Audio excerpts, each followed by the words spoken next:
for coming to share with us this poignant moment of remembrance.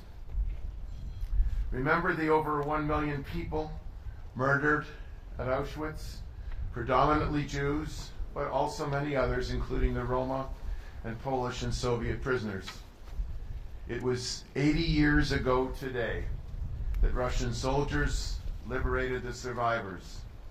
By your presence and your actions and being here today, you help the world to remember, and in these troubled times, to never forget.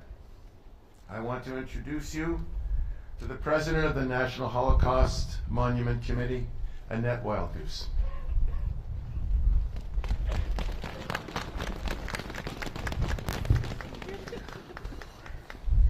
Bonjour et bienvenue au Monument national de Holocauste à Ottawa, ainsi que à tous nos téléspectateurs qui se joignent à nous via live stream. Bonjour. L'honorable Madame Banyadan, ministre des langues officielles et ministre associé de la sécurité publique, bonjour. L'honorable Monsieur Poiliev, chef de l'opposition, membre du Parlement, Mayor Sutcliffe, Your Excellencies, military attaches, members of the Interfaith communities, invited speakers and guests, welcome, shalom. I see so many of you whom I recognize, and I see so many of you who are here, perhaps for the first time, to join with us in commemorating the 80th anniversary of the liberation of Auschwitz-Birkenau, 27th of January, 1945, to the date. This day is about the Holocaust. For those who survived, and we have a member, Ruth Katz, who is with us with Flora Love, who is braving the weather to be with us. Thank you so much. And for those who are still able to tell us their stories, and to those who came before us and cannot. J'ai maintenant le même âge que ma mère quand elle a commencé à parler de l'Holocauste. Toute sa famille a péri dans les camps de Auschwitz et Majdanek. The National Holocaust Monument Committee is grateful for the assistance of all of our partners, and you know who you are, in the delivery of this commemoration today. The Embassy of Poland, through Ambassador Dzelski, has taken a central role in facilitating today's program. We thank you. I trust you will find today's commemoration both informative and moving. Merci.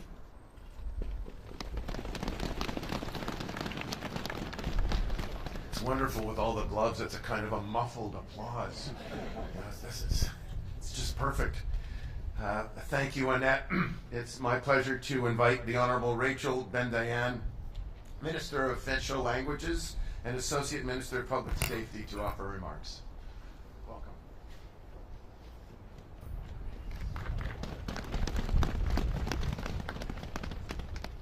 Shalom. Ambassadors, rabbis, dignitaries, and all attendees. En ce jour de réflexion et de commémoration, j'ai l'honneur de me joindre à vous au nom du gouvernement du Canada et du Premier ministre qui est présentement en Pologne pour marquer ce jour solennel. Before going any further, I would like to acknowledge the ceasefire deal, which led to the return of hostages to Israel. We are thinking of them as they reunite with their loved ones, and of all the families still awaiting the remaining hostages in captivity. Our government continues to call for the safe return of all hostages and for those murdered.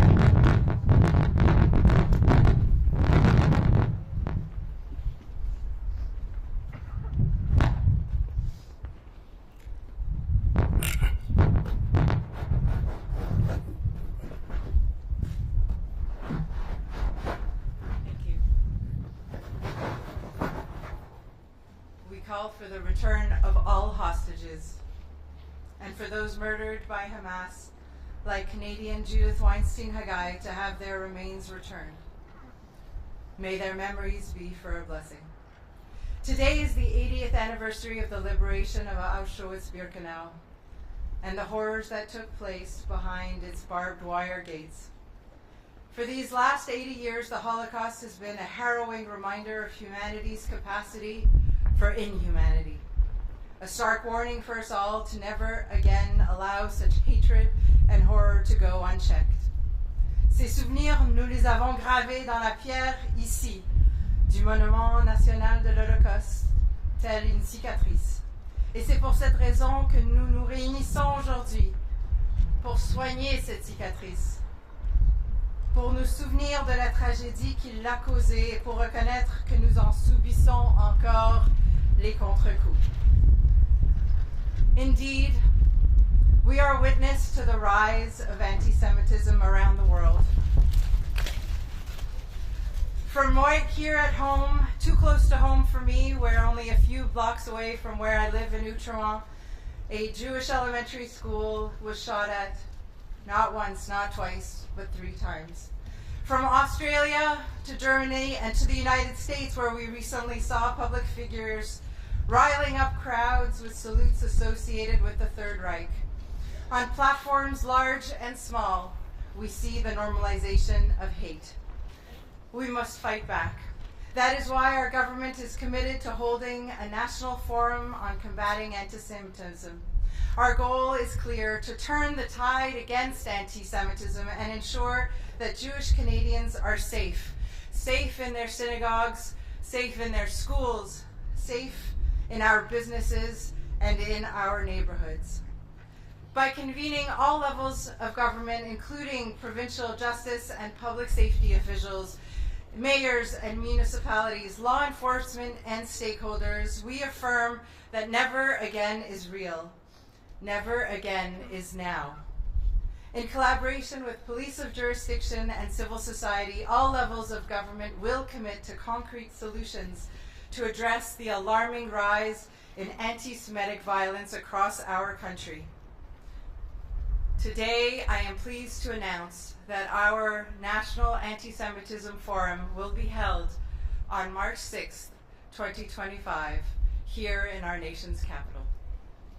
Ce forum est une occasion de directement confronter la montée alarmante des discours, des gestes et des actes haineux que nous voyons à travers le monde, y compris ici au Canada. Aujourd'hui, soulignons non seulement une commémoration, mais notre volonté à éradiquer l'antisémitisme.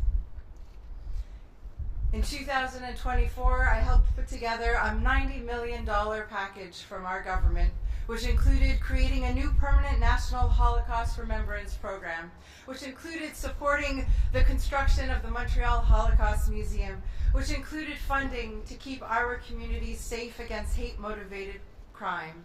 We redoubled and expanded our efforts to protect our synagogues, our schools, and our community centers through the Security Infrastructure Program.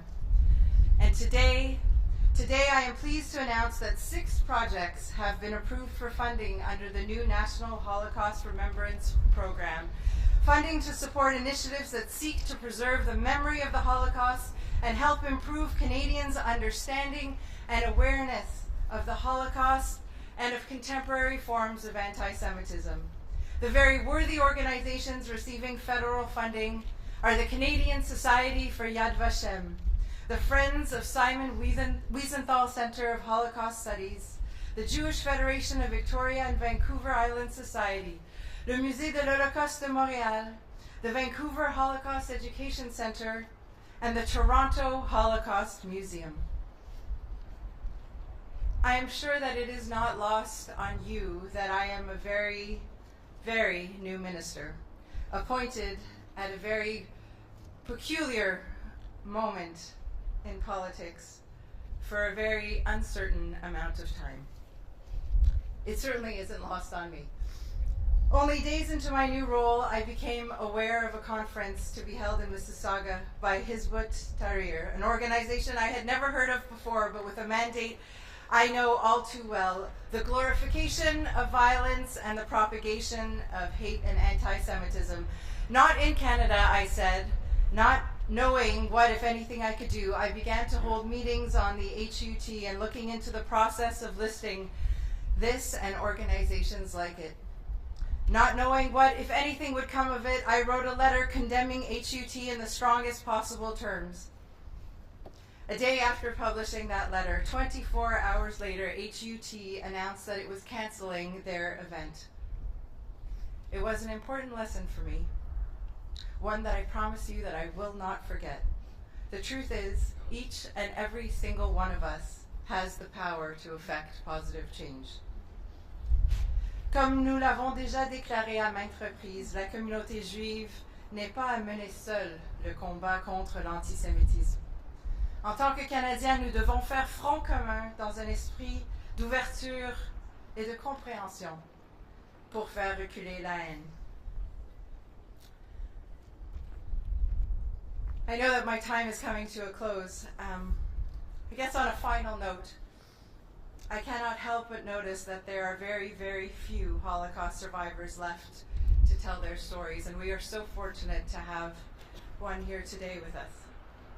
When I was a young girl, well, actually from the ages of 12 to 18, I was very, very involved with the B'nai B'rith Youth Organization, an organization that is youth-run and youth-led, and that taught me a lot about politics and about organizing.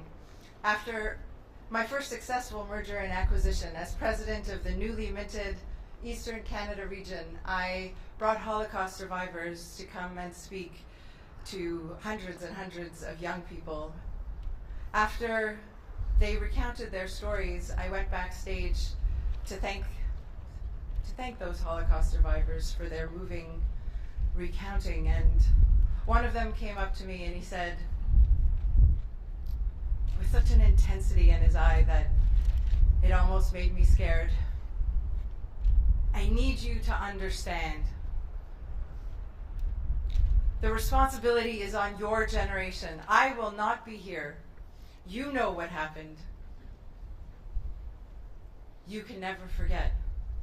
And you can never let the world forget. I need you to understand the responsibility is on you. I know that everyone here shares that responsibility. Today is not a day for partisanship, and I'm sure that my colleagues from other political parties would agree. We shoulder the weight of never forget. We carry the responsibility of never again, and we carry it together.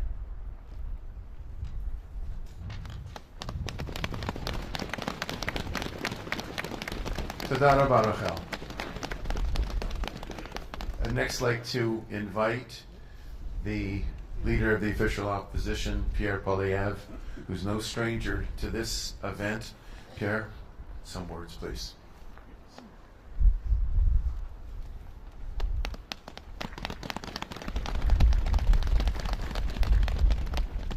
Shalom, Minister, Your Excellency, ambassadors, but most important of all, the precious Ruth Katz, Holocaust survivor, great resident of Ottawa, here today with her wonderful daughter Flora Love, a friend of mine of over a quarter century.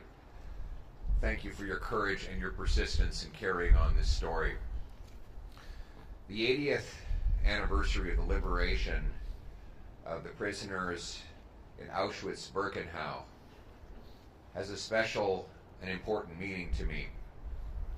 About 15 years ago, I was tasked with representing the government of Canada at the March of the Living, which is an inspiring gathering of survivors and Jewish youth who walk from Auschwitz, the first concentration camp, to nearby Birkenau, which was by far the most prolific. We walked arms locked. I was privileged to be with a survivor who was over 80 years old. And when we arrived at the gates of Birkenau, he stopped suddenly and he said, That's where he stood. And he pointed into the air.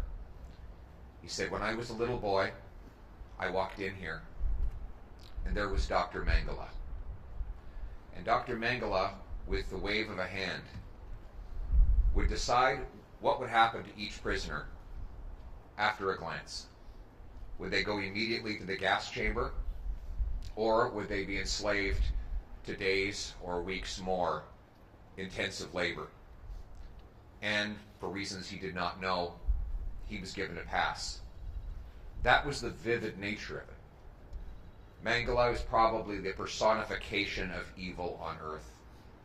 He exemplified all that was evil about the Nazi regime, the cruelty, the murder, the twisted and perverted ideologies. An ideology that, though it did tremendous damage and killed over 6 million Jews, was ultimately defeated. The Jewish people triumphed. As I noticed symbolically, when I looked around to see the beautiful stars of David flying on Israeli flags all through that march. In the background was the echo of a cantor singing the psalmody, Psalm 23.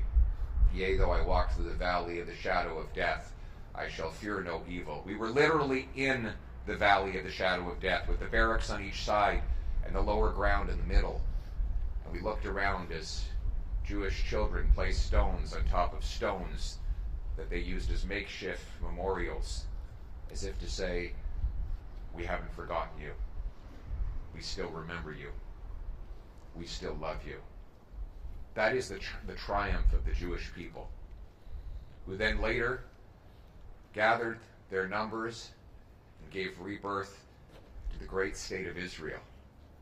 And now, in that state, the Jewish people are the only people I know of who speak the same language, worship the same faith, on the same land as they did 3,000 years ago. And that doesn't mean it's without difficulty. We had all hoped that we had left the ugly, authoritarian, socialist ideologies of fascism and communism behind. But they came roaring back with extreme and radical movements. New threats emanating from Iran metastasized and exploded back into the forefront on October 7th. An unprovoked attack that was deliberately designed to carry out the maximum amount of cruelty against the most innocent people. A seven-front war initiated by Tehran seeks to carry out a Holocaust-like attack on the Jewish people. October 7th was the biggest massacre of Jews since the Holocaust. But in the period that followed, Israel has fought back. The regimes and the terrorist groups that sought to annihilate Israel have themselves been annihilated. And Israel has friends, as do the Jewish people. Friends that will stand through thick and thin, through fire and water, not equivocating, not speaking out of both sides of our mouth. We must stand with the Jewish people and the state of Israel in their effort to preserve their existence and to live a peaceful, democratic life. And that should not be taken for granted. We see on our own streets anti-Semitism, guided by obscene, woke ideologies that have led to an explosion in hate crimes. Hate crimes were up over 100% in Canada before October 7th. Now they're up 251%, with Jews being the principal victims of those crimes. We must not just condemn these things, we must take action against them. We must deport from our country any temporary resident that is here on a permit or a visa that is carrying out violence or hate crimes on our soil. It was obscene that the IRGC remained legal in Canada for 4 years after it killed 55 of our citizens in the attack on PS Flight 752. It is outrageous that 700 IRGC officials are on Canadian soil, many of them living the lap of luxury on the fruits that they stole from their own people. And we must condemn when our own government gives grants for anti-racism to people like Leif Maruth, or appoints Birju Datani to head up the Canadian Human Rights Commission.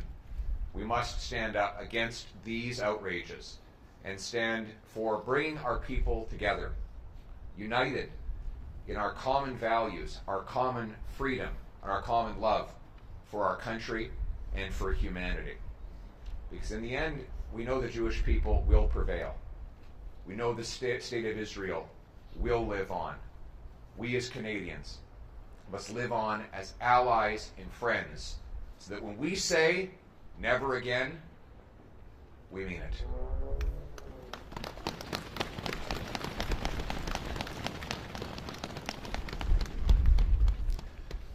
Thank you so much. Toda rabah. I'd invite the Israeli ambassador, Your Excellency, please come forward. Find your notes. Shalom.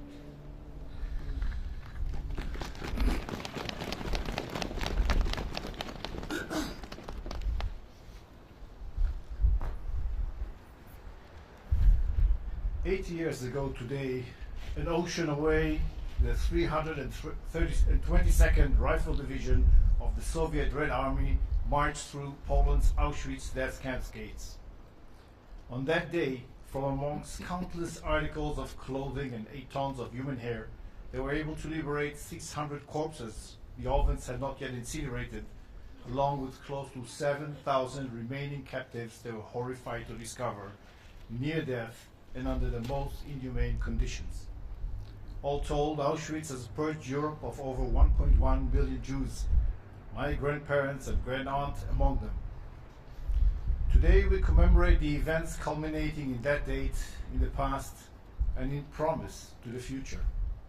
In promise to forthcoming generations of future free from repetition of horrors of the past, free from ignorance, from intolerance, free from hate, terror, and genocide.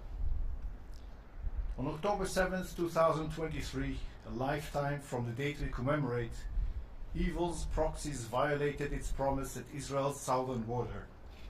There they repeated history's most disgraceful patterns proudly for the world to see. In response, and around the world, we witnessed the resurgence of toxic patterns of ignorance, hatred, and denial. Old lies and libels, acts of violence, renewed and reborn. We witnessed leaderships and legal bodies bent to terrorist politics and under lawfare diplomacy easily confuse the pitfalls of appeasement for the promise of peace. In Canada, we experienced a 670% rise in anti-Semitic incidents in the year following October 7th. Jewish schools, synagogues, and institutions across Ontario, Quebec, and British Columbia were targeted. The entrances to Shaare Zedek Synagogue in Vancouver, Beit Tikva Synagogue in Montreal, and Toronto's Leobec Jewish Day School set ablaze. Jewish cemeteries in Montreal, Ottawa, and Toronto desecrated with Nazi symbols. A hateful anti-Israel protest outside Ottawa's Soloway Jewish Community Center, directly across from the Hillel Lodge term care facility for seniors and before the very eyes of its Holocaust survivors' residents. Gunshots were fired upon Beis Chayamushka Jewish Elementary School in Toronto on 3 separate occasions. Violent acts and incitement to hatred striking at the moral core of Canadian society and its commitment to the preservation of civil liberties. All demanding a response, all crying out for action from all levels of Canadian education, law enforcement, and government. At Israel's border, in Gaza, a lifetime from the promise of the day we mark today, Jews are once again held captive. 90 remaining hostages, dead or barely alive, are confined once again, suffering the most deplorable physical and psychological tortures. At the close of today, their captivity will have lasted an interminable 480 days. That is more than 11,480 hours. over 689,780 minutes, more than 41,380,880 seconds, each an eternity in terror. As I stand before you here today, an ocean and 8 years away from the liberation of Auschwitz and a lifetime from the promise of that date, I call for the liberation of all those who remain in captivity. I call for the release of all remaining hostages as I rededicate the promise of this date under the force of history for prosperity's sake and guaranteed now by virtue of one single great distinction not present at that time, and that is Israel. Israel restored, robust and resilient in the shadow of Auschwitz, returned to its ancestral land from which it stood and from which it will stand eternal against all attacks upon itself and upon its people, no matter where they be. With history as our witness, an underlying promise of Israel, the Jewish people remain united, poised to prevail. With Israel, we are no longer condemned to cruel repetitions of history, nor will we abide persecutions or pogroms or Holocaust within or without our borders, not at home and not abroad. With Israel, the Jewish people are no longer, nor will ever again be, lambs for the slaughter. With Israel, we are the grizzly defending her lair, tearing tooth and clawing nail for the return of her cubs. We are the lion rampant of Judah, restored on its ancestral land, calling our children back home, roaring, reminding our enemies and our allies that we are the fulfillment of promise, Holocaust remembrance and liberation, just as we continue to fulfill that promise against the rising of global anti-Semitism. For the sake of our people, as for the sake of those freedom-loving peoples of this world. Thank you.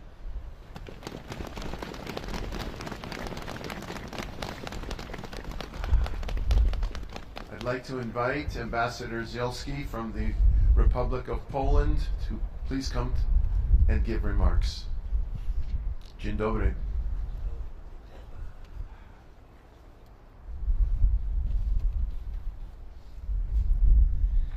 It is chilly today, but that's the way it should be on this day.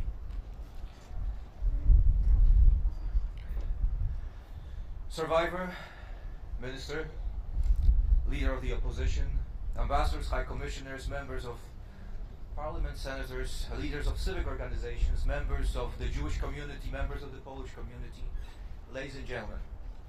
Let me start by expressing my deep gratitude to the Ottawa Holocaust Monument Committee for bringing us here together.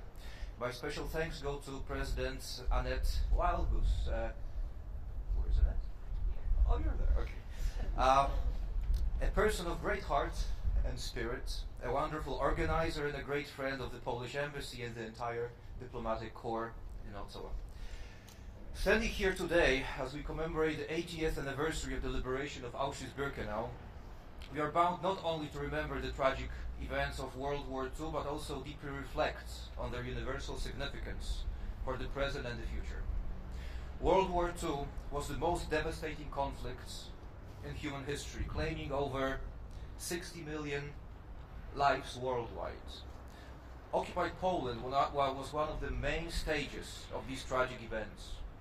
It was on our occupied soil that the aggressors, Germans, Soviets, implemented their horrid plans. Former Nazi German concentration and extermination camp Auschwitz-Birkenau became the symbol of unimaginable cruelty.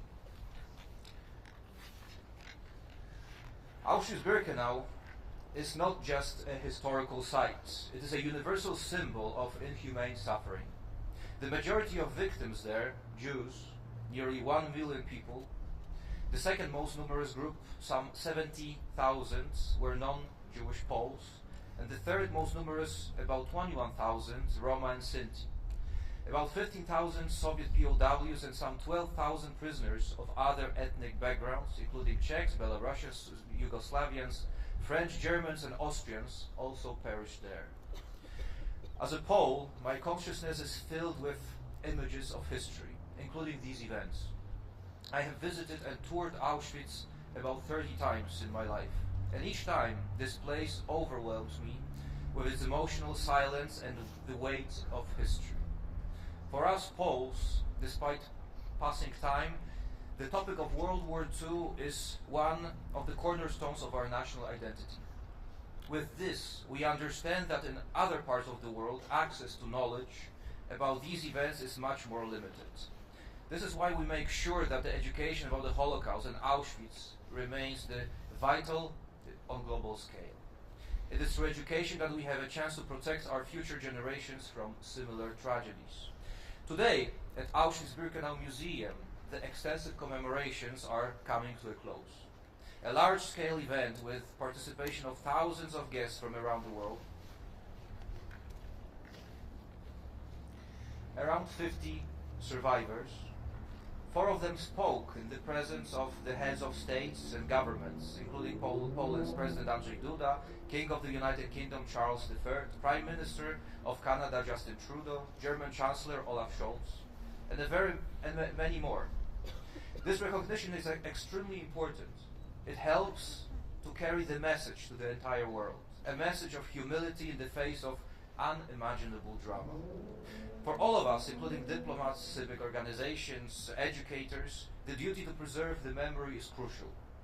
We must resist disinformation that seeks to diminish or distort the truth about the Second World War. Our task is to promote wisdom that will help prevent such tragedies from recurring in future. In a moment, you will hear from my good colleague, Mr. Piotr Cywiński. He has been director of the Auschwitz-Birkenau Museum since 2006. He has been an icon to those dedicated to preserving the memory of World War II, the Holocaust, promoting human rights and combating distortion, anti-Semitism and intolerance. For myself, I thank you for your presence here and commitment to this exceptional anniversary. Together, let us build the world where Auschwitz remains only a historical symbol and not a returning reality. Thank you. Dear friends, only by that way I can be present with you in Ottawa, in Canada, on this very day of the liberation of Auschwitz. It's a very special and moving day. We are celebrating, of course, the liberation, but we are thinking about all the victims of the German Nazi camp. We are thinking about the victims of the Shoah all around the occupied Europe. We are commemorating all those people who were fighting against the Nazi Germany. But we are, first of all, together with a last quite important group of survivors who were able to join us at this very place of Auschwitz-Birkenau for those ceremony.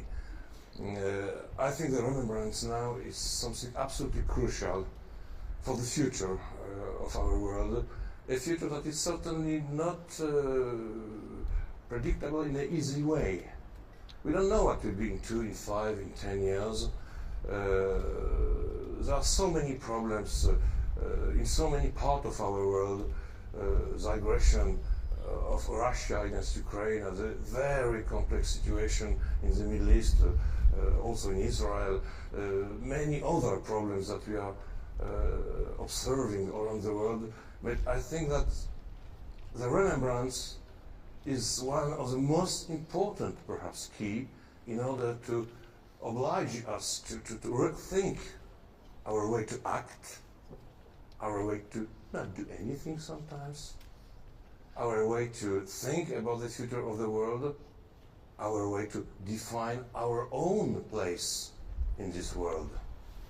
I would like to thank you, Ambassador Dzielski, and all the team of the Polish Embassy to organize this gathering for the anniversary of the liberation and for this incredible day of commemoration.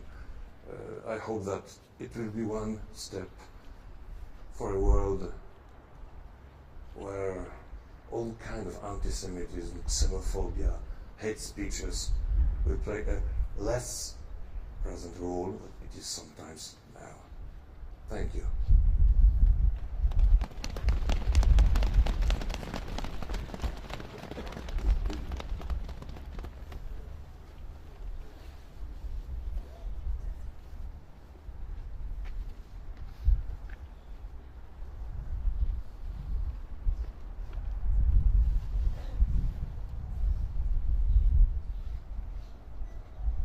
Allow me to first thank the National Holocaust Monument Committee for their invitation to speak on this very important and solemn occasion. The committee's tireless work to keep the memory of the Holocaust alive should never be taken for granted. It is a gift to all of us, so thank you. We are gathered today to mark the 80th anniversary of the liberation of Auschwitz-Birkenau, a moment to reflect on the horrors of the Holocaust, a tragedy in which 6 million Jews were murdered simply because of who they were. Auschwitz stands as a haunting reminder of where unchecked hate, indifference, and propaganda can lead. L'Holocauste n'est pas commencé avec des chambres à gaz. Il a commencé avec des mots et la haine. Cette haine persiste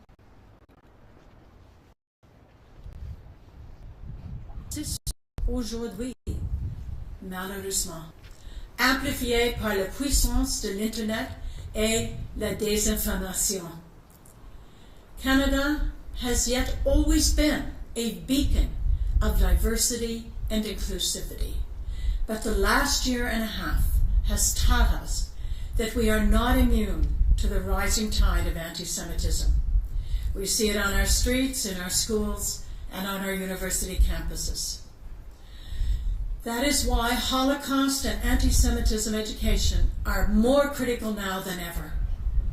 The newly released Canadian Handbook on our working definition of anti-Semitism is therefore an important tool for all Canadians. It helps Canadians identify the anti-Semitic tropes and misinformation that still exists today, many of which echo the propaganda used during the Holocaust. By understanding how anti-Semitism manifests, we empower ourselves to challenge hate and foster a society rooted in dignity and respect. Today, as we honor the memory of the victims and the inspiration of the survivors, we must recognize that remembrance is not passive. It is a call to action.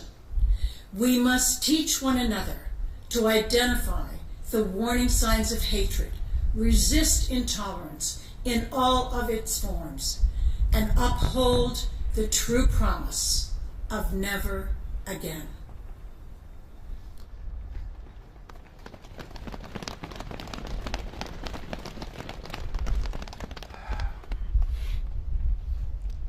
That was Deborah Lyons, Special Envoy on Preserving Holocaust Remembrance and Combating Anti-Semitism. I'd like to invite Father Deacon Andrew Bennett, Program Director for Faith Communities at Cardis and Deacon in the Ukrainian Greek Catholic Church, to offer remarks.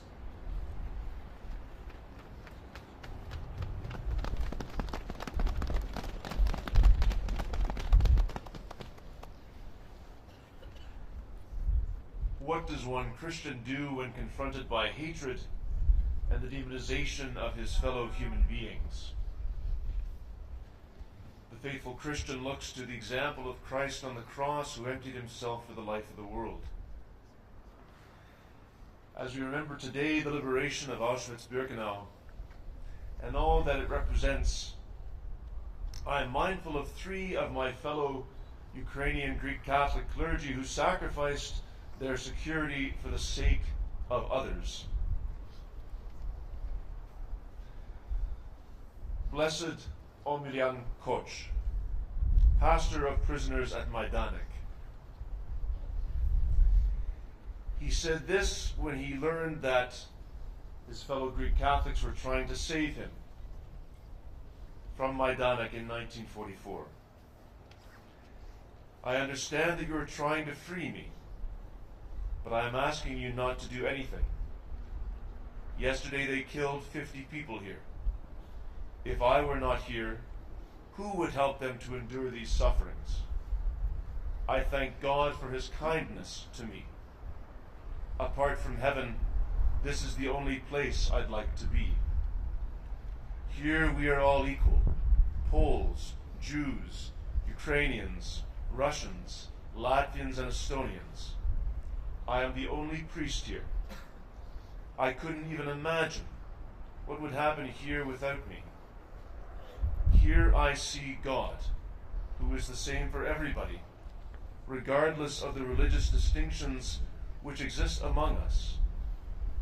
Do not worry, and do not despair about my fate. Instead of this, rejoice with me. Blessed Clementi Sheptitsky, Hegumen of the Univladra, priest martyr, who worked with his brother Metropolitan Andrei Sheptitsky, Metropolitan of Lviv and Halych, to save dozens of Jews, often hiding them in the monastery or the palace of the Metropolitan of Lviv, forging false identity documents, including saving the sons of the rabbi of Lviv. Metropolitan Andrei Sheptitsky wrote this in 1936, seeing what was coming. Dear brothers, I must warn you very decisively, seriously, and before God against any acts of violence under the guise of so-called anti-Semitism that is being so strongly promoted by part of the Polish press and by others. Divine law commands us to avoid all wrongdoing to our neighbors, and each person knows that it would be an injustice to beat, kill, slander, harm our neighbor's health and property, set his house on fire, destroy his belongings. All of this is against divine law. It is a sin. It is a mortal sin, whether it be committed against Christians or against non-Christians. This is why I very much caution you against inciting such acts of violence. These powerful words remind us about how we must act in the face of resurgent anti-Semitism. While we must remember the past, especially on this day, this 80th anniversary, and we must clearly understand the horrors that occurred, we do not live in the past. We live now. So what will I do now? What will I do in the face of escalating hatred of Jews, Canadian Jews, my friends, my neighbors, my colleagues, my fellow students, my fellow citizens? I must act. I must speak out without equivocation about the grave violation of human dignity that anti-Semitism is. It is the abject failure to recognize the image and likeness of God in another person. As a Christian, as a Ukrainian Greek Catholic, I must be the Sheptitsky brothers now. I must be Omelian Koch. And through their inspiration and prayers, I will act. All of us will act without relenting. May their memory be everlasting.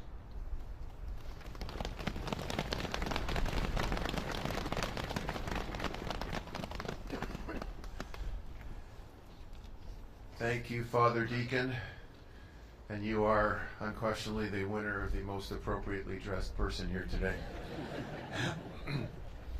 I'd next like to welcome Noah Shack, the interim CEO of the Center for Israel and Jewish Affairs, to offer remarks. Noah?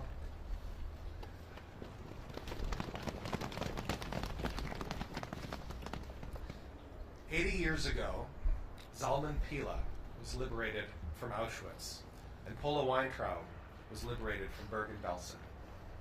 Against all odds, they survived the Nazi death camps, the sole survivors of their large families. They found each other again after the war, married in a DP camp, and came to Canada to rebuild their lives, seeking out the promise of this great country. Zalman and Pola worked hard. Zalman sold fruit from his truck in Kensington Market in Toronto, and Pola shrewdly invested the earnings. Building family, building community, always ready to help a neighbor in need. They didn't just benefit from the promise of Canada, they contributed to it.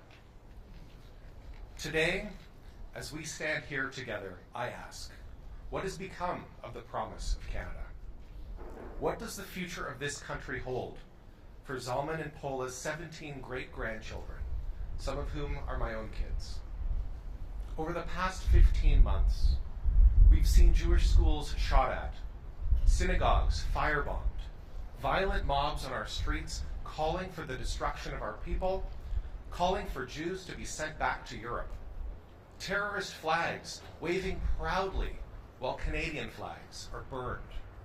Is this the future any of us wants for our children? We must remember that never again is an empty slogan if it is just about being regretful of the past. Never again is about our resolve to fight for a better present and, most importantly, for a better future. The story of Zalman and Pola is the story of one family, but it's the story of many Canadians. For never again to have any meaning, we must all draw on their spirit, roll up our sleeves, and urgently act to fight for the promise of this great country. Thank you.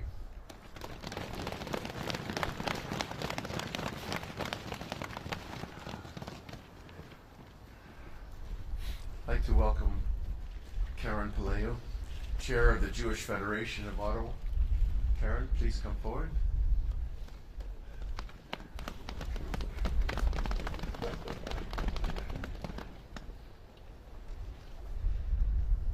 Good morning, bonjour, shalom. Nous sommes ici aujourd'hui pour la Journée internationale de commémoration de l'Holocauste. Nous marquons cette année le 80e anniversaire de la libération du camp de concentration et d'extermination d'Auschwitz-Birkenau. The Jewish Federation of Ottawa is privileged to partner with the National Holocaust Memorial Committee, and we thank the dignitaries, community members, and our youth for being here to participate in this solemn commemoration. We stand here together to honor the memory of the 6 million Jews and the millions of other victims who were murdered during the Holocaust. And we stand here today honoring the survivors. Unfortunately, Rose Katz had to leave because of the cold. I can't blame her. But we stand here honoring the survivors, recognizing their extraordinary strength and resilience over so many years. One of Federation's most impactful Holocaust-related programs is the March of the Living, an educational program for Jewish high school students from around the world.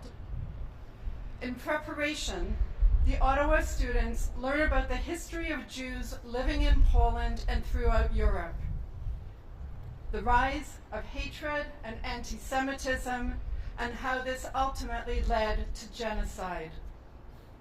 They learn about the victims and the perpetrators, the bystanders, the collaborators, and the righteous among the nations. The students then embark on a journey, spending 1 week in Poland, bearing witness to the tragedies of our past, followed by 1 week in Israel, celebrating the survival of the Jewish people. In Poland, the students travel to several concentration camps, including Auschwitz-Birkenau. They visit towns that were once home to thriving Jewish communities, and they walk deep into forests, concealing large mass graves. The students have had the privilege to travel alongside Holocaust survivors who share their personal stories of loss and survival. There is a powerful quote by Elie Wiesel that says, when you listen to a witness, you become a witness. The survivors are living witnesses to the horrors of the Holocaust, and in listening to their testimonies, the students become witnesses themselves. They, in turn, take on the sacred responsibility to preserve these stories and carry the voices of the survivors forward from generation to generation. Today, as we remember those who perished and honor the survivors, we look to our future with hope. Hope that through Holocaust remembrance and education, our youth will become the strong voices, ensuring that humanity never forgets the atrocities of our past and working towards a more peaceful world for all. Thank you. Merci. Toda rabba.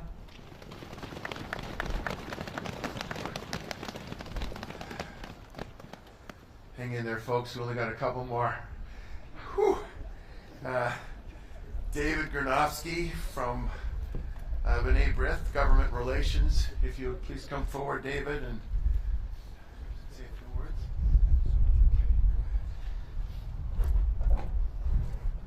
Thank you.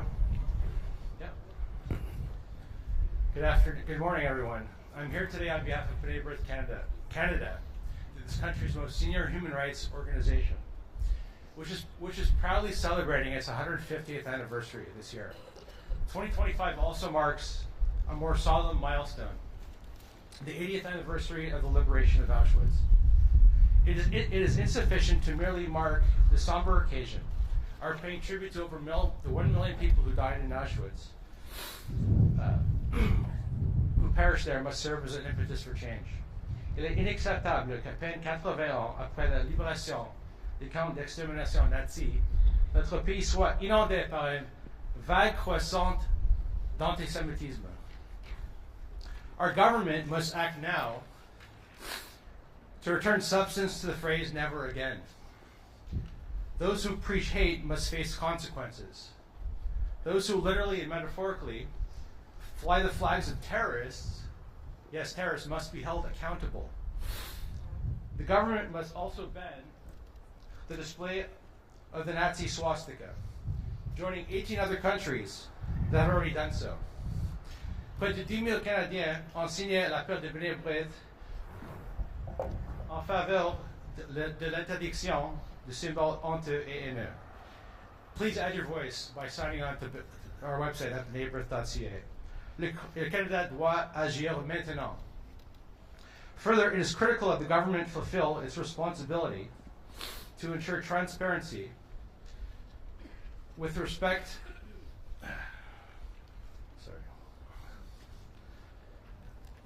to its with respect to the nation's Holocaust records. Canadians deserve to know the extent to which prior governments were complicit in the immigration of alleged Nazi war criminals to Canada following the Second World War. David May, his senior honorary counsel for B'nai B'rith Canada, stated, only through public access to Canada's Holocaust archives can we learn the lessons from those archives. Les générations futures des Canadiens ne doivent pas être privées de la possibilité de tirer des leçons du passé de notre nation. May the memories of the over 6 million victims of the Nazi persecution never be forgotten. And forever be a blessing. Thank you.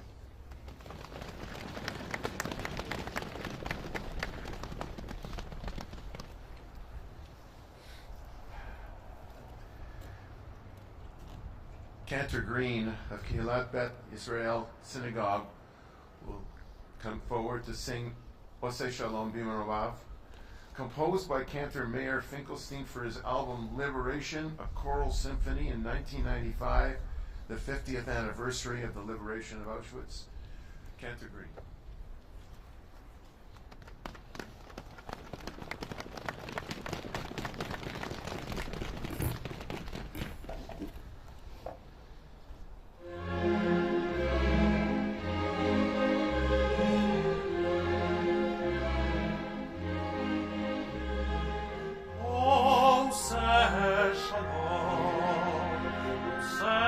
Shalom,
I'd now like to call upon 6 people to come forward to light candles, to be followed by Kaddish prayers by Rabbi Idan Sher.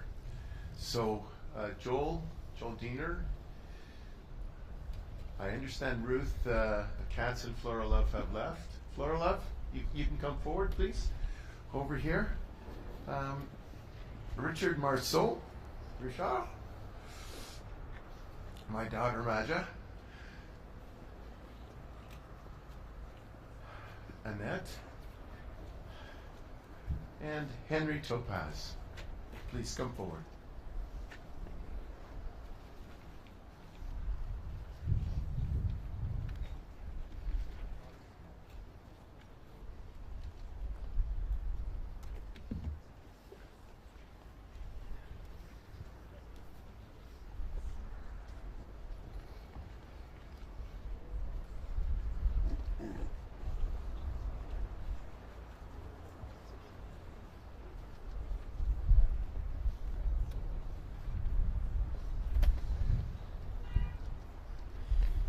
Not too many years ago, we stood at Medanek, at that very spot where Pinchas Guter, a Canadian Holocaust survivor and a recent appointee to the Order of Canada for the Holocaust education he had committed his life to.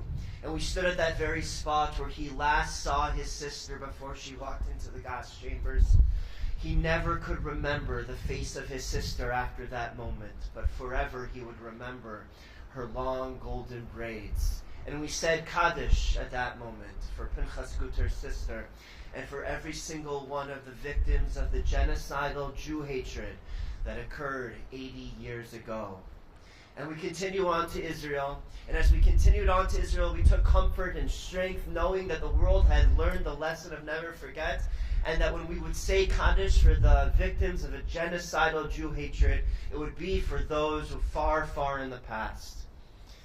Imagine how heartbreaking, imagine how deeply unsettling it is that today, as we say Kaddish for victims of genocidal Jew hatred, it's not just for those in the past. Rather, even today, as we find out the news that a number of the hostages to be returned are going to be returned to their beloved families for burial. We ask everyone to please rise as we recite the Kaddish for the victims of the Holocaust and for the anti-Semitism and the genocidal Jew hatred that devastatingly impacts us to this very day. Yiskadal v'yiskadash shemei Rabbah v'alma divrach chirusei v'yamlich malchusei b'chayechon u'v'yomechon u'v'chayei dechol beis Yisrael ba'agala u'v'zman kariv v'imru amen. Yehi shemei Rabbah mevarach li'olam u'li'olmei olmaya. Yisbarach v'yishtabach v'yispa'ar v'yisromam v'yisnasei v'yishadar v'yisale v'yisalal shemei dekudsha berichu le'ela min kol berchasa v'shirasa tushbechasa v'nechamasa da'amiran v'alma v'imru amen. Yehi shalama rabba min shemaya v'chayim aleinu v'al kol Yisrael v'imru amen. Oseh shalom bimromav hu ya'aseh shalom aleinu v'al kol Yisrael v'imru amen.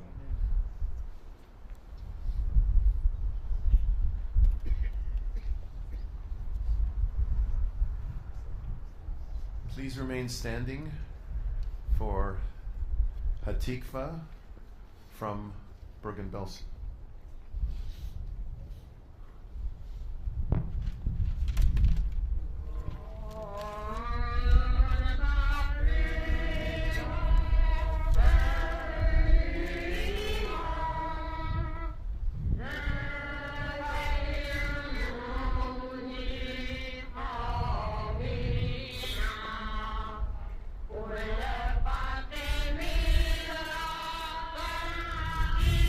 Ima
Thank you.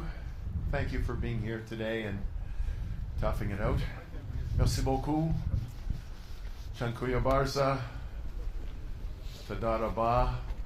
We are going to ask all of the dignitaries to come forward for a photo op with the We Remember signs, many of which blew away. Please come forward. And that concludes our official ceremonies today.